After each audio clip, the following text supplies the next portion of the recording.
So this week we're doing a bit of a retcon, a teeny little retcon, because I realized that a lot of what happened last week with the Battle of Jakku and the birth of Ben Solo, we're not going to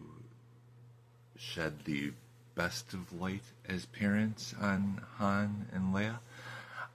but basically when Ben is born, we have another example of the deception of the Jedi Order, which granted it's only Luke and Leia at this point that we know of in the galaxy as a whole. Although, I mean, other Jedi do exist, but Luke takes Ben into hiding and leaves him with a unknown entity on Ossus, basically, before we even see a remote founding of the Jedi Academy on Ossus. We're talking like, this is well down the road. But anyway, so Ben is hidden away shortly after his birth. And then we fast forward 3 years, I believe, and we see the events of the Legends book, The Courtship of Princess Leia, and all the events with the Hapes Consortium, Prince, I can't remember the guy's name. I think it's, I know it starts with an I, and I should know this, but yeah, it's one of the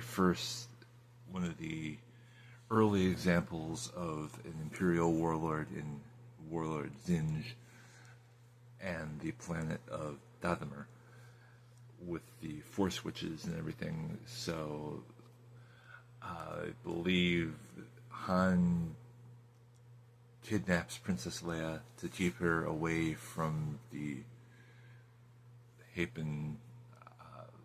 forces and away from the influence of the prince, and Luke ends up following them out to Dathomir and meeting the Force Witches, and they end up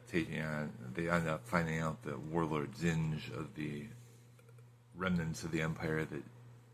don't recognize the concordance that was signed over Jakku 3 years previous,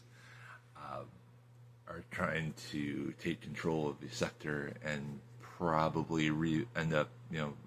going toward the rebuilding of the Empire. But Zinj is defeated. The Force Witches are also, I believe,